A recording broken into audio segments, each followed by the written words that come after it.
The Jets want Aaron Rodgers. They're probably going to trade for Aaron Rodgers, but does Aaron Rodgers make them a Super Bowl contender? I think it depends on what your definition of contender is, and I'll explain what I mean on today's episode of the Locked On Jets podcast. You are Locked On Jets, your daily New York Jets podcast. Part of the Locked On Podcast Network, your team every day.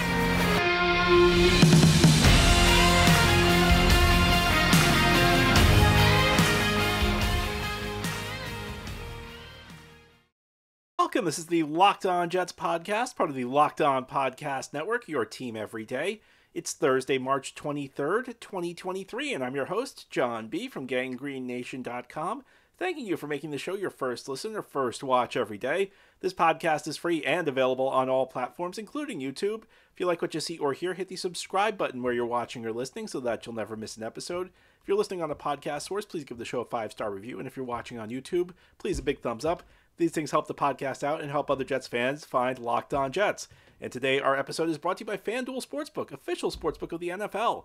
Make every moment more. Visit FanDuel.com/LockedOn today to get started.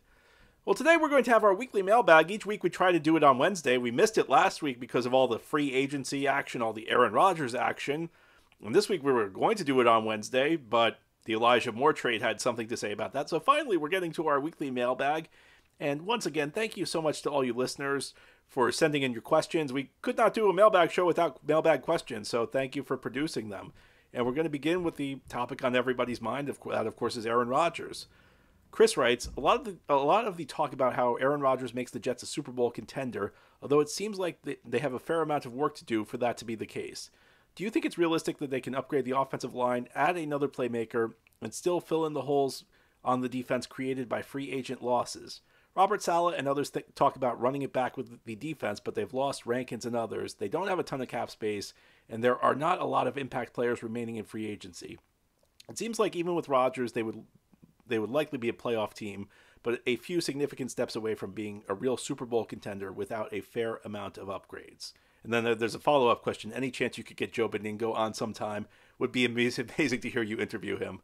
I would love to interview Joe Beningo. I just have no idea how to get in touch with him. I've loved Joe. I grew up listening to Joe Beningo. He's one of my absolute favorites. But as far as the question, does Rodgers make the Jets a contender? I think it's complicated. Could the Jets win a Super Bowl with Rodgers next year? Yes.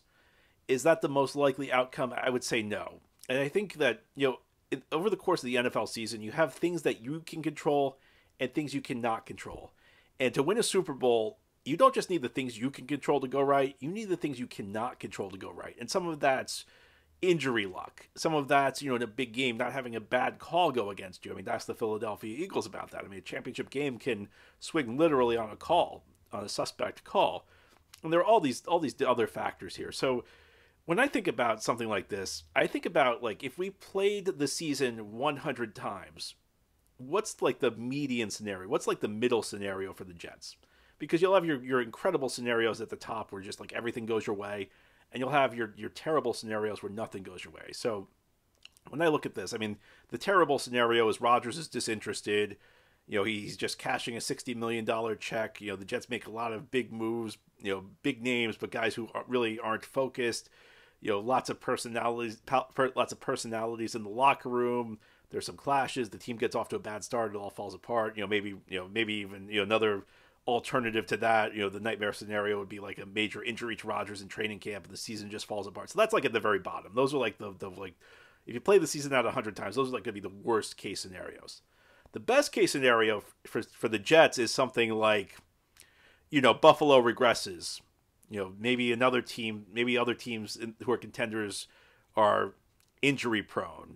Somebody's quarterback gets hurt among the big teams in the AFC. Rodgers comes out. He's got something to prove. He's angry with Green Bay, and he's going to go out and prove it. The defense, continues to dominate. Quinnen Williams takes another step forward. Sauce Gardner continues to be great. You get the type of play you're looking for. Garrett Wilson takes that next step with a motivated Rodgers, becomes a 1,600 yard receiver. The Jets win 13 to 14 games. They're a top 2 seed in the AFC, and they go and they win the Super Bowl. That's a scenario that's like, I think like maybe like the top five. If you play it out 100 times, that's like one of the top five scenarios. And to be honest with you, that's a higher scenario than practically any other quarterback could give you.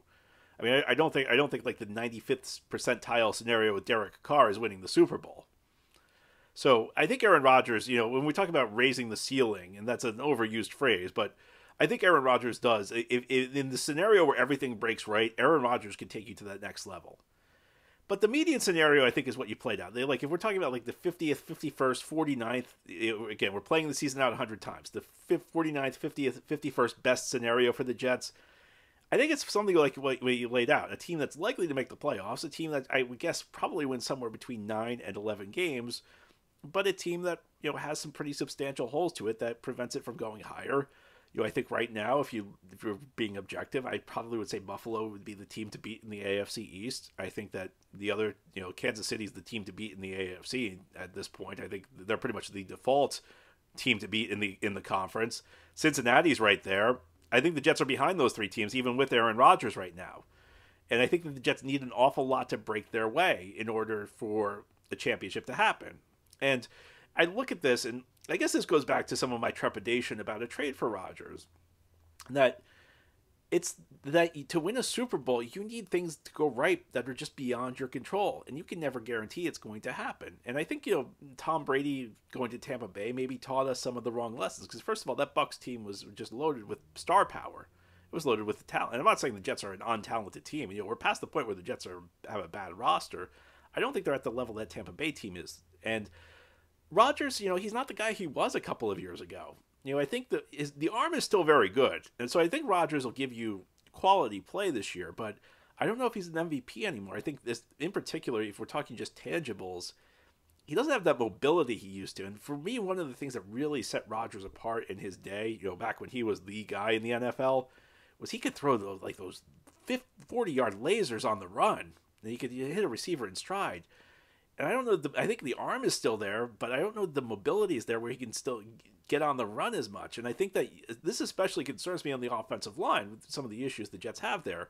So my guess is that the median scenario, the scenario in the middle, is probably the Jets make the playoffs. The Jets end their 12-year playoff drought, which, is something. I think Rodgers probably is somewhere in the back half of the top 10 when we're talking about quarterback performance. And the Jets are probably one of those teams where maybe if they get hot at the right time, things could break their way and they could go on a run in the playoffs. It all goes back to price for me, though, because there's a price where Rodgers makes sense to me. I think that I think this is part of the stalemate. I think Green Bay, the Jets should be insisting Green Bay pick up part of this contract, and the Jets should not be offering good picks for this guy. I mean, Packers don't want him, so I think that there's a price where, and I guess this what I come back to. I'm not necessarily against the principle of trading for Aaron Rodgers. I think there's a price where he makes an awful lot of sense for the Jets. I think that the scenario I've laid out, ending the 12-year playoff drought, there's some utility to it. There's just a price where anything makes sense and anything doesn't. So I guess that's kind of where I come from on this front. Now, as we continue this episode of the Locked On Jets podcast, we're going to get into that price on Aaron Rodgers. How much is too much? I'll give you some thoughts on on this potential deal between the Jets and Packers. That's as we continue this special Thursday mailbag edition of the Locked On Jets podcast. Today's episode of Locked On Jets is brought to you by FanDuel Sportsbook. It's the NFL offseason. There's plenty to talk about. Jets could be getting Aaron Rodgers, other moves happening, but there are no games right now. However, this is one of the great sports weekends of the year because we got the Sweet 16, we got the Elite 8 in the NCAA tournament. It's heating up, and there's no better place to get in on the action than FanDuel, America's #1 sportsbook.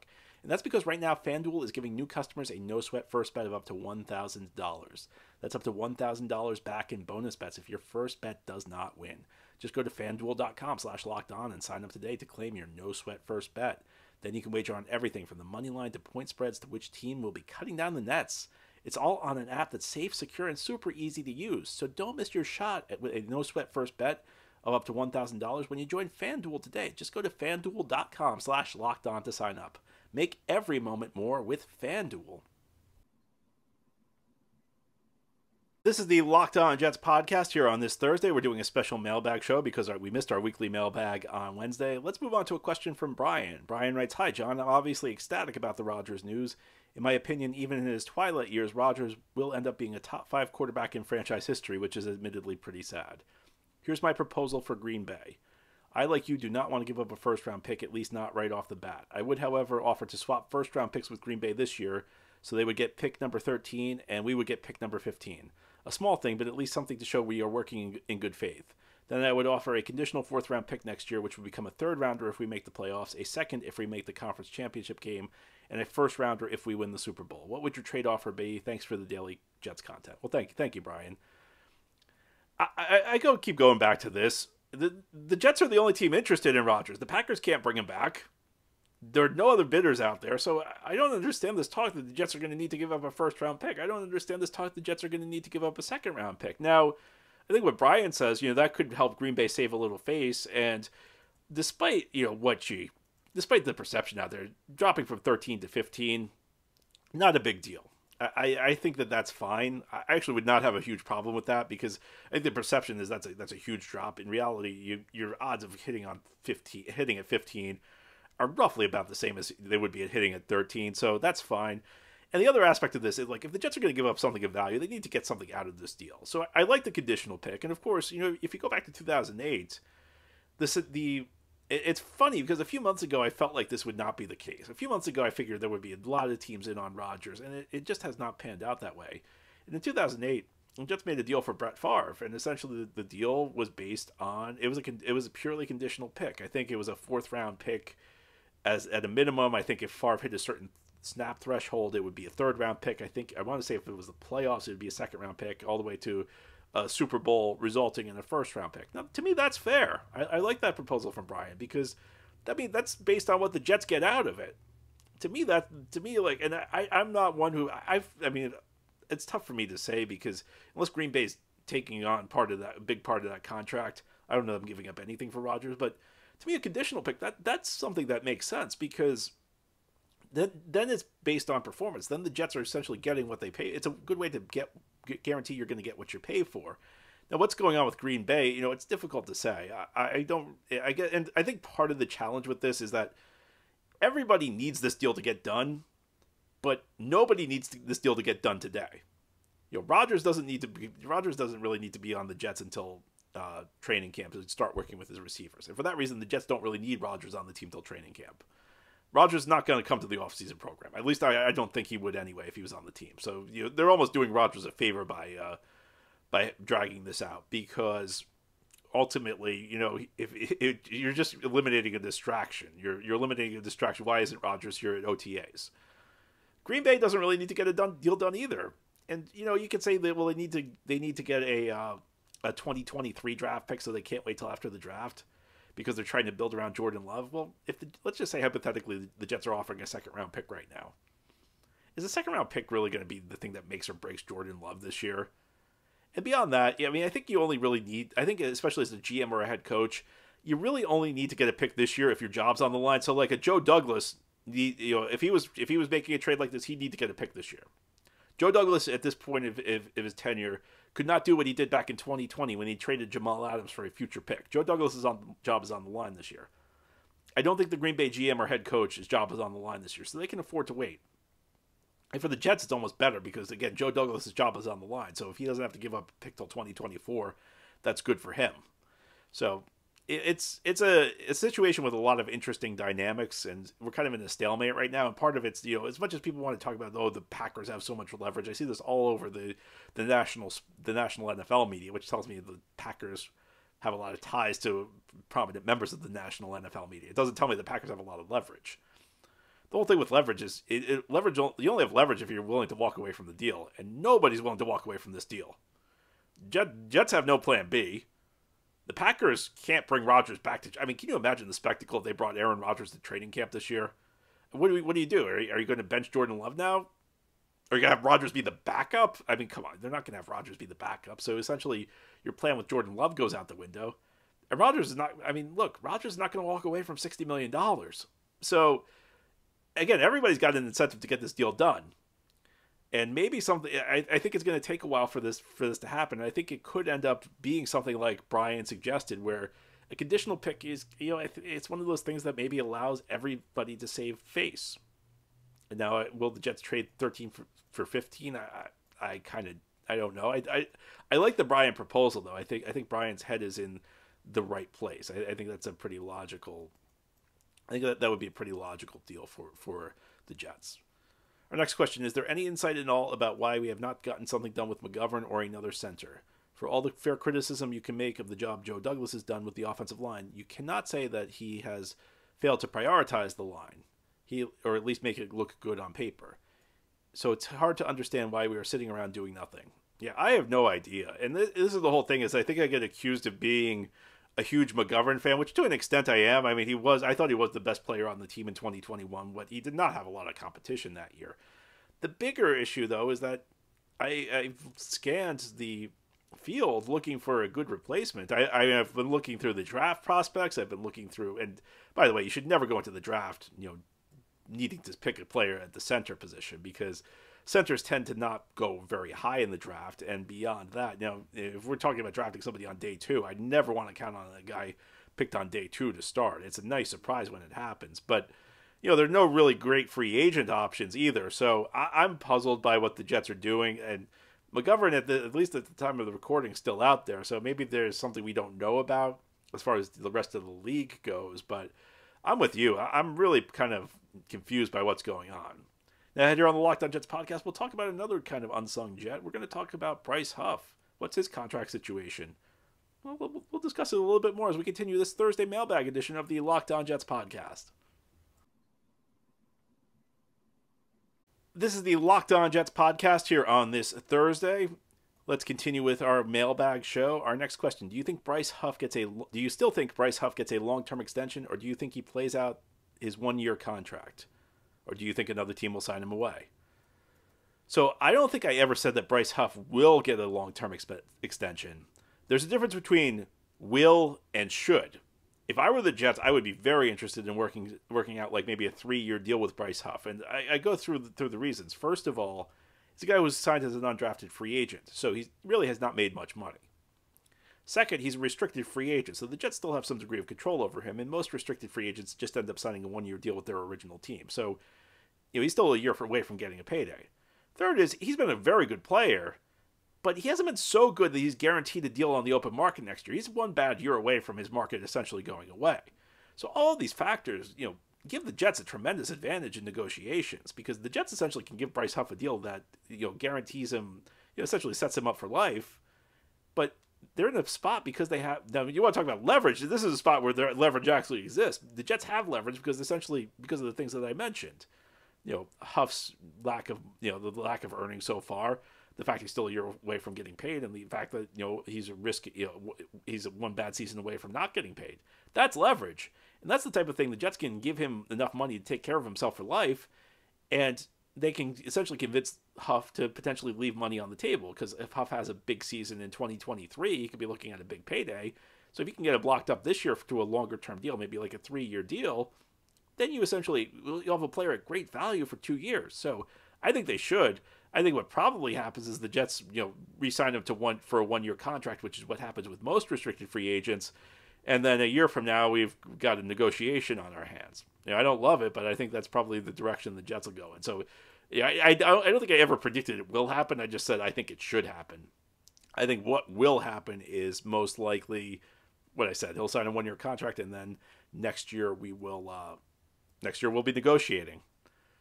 And our last question: with the Jets being in the media capital of the world, why are they not utilizing this to pressure Green Bay? They could easily let it slip out a couple stories after the draft without.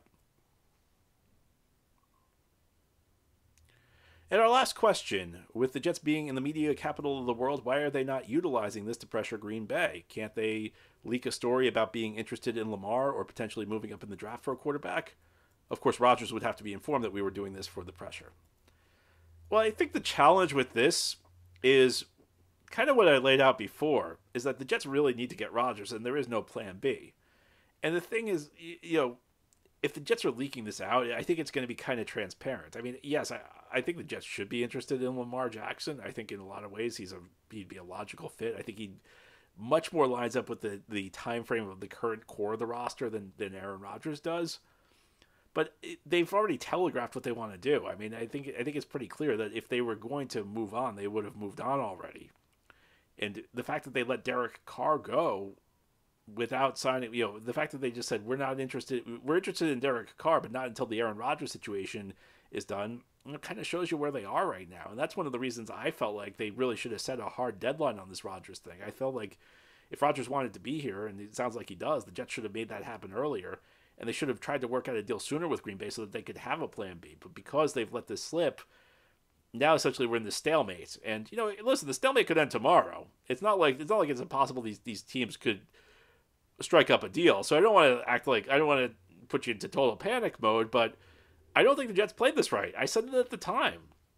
And my concerns at the time were actually more Rodgers, a guy who was showing himself to not exactly be the most honest broker when it comes to being the offseason.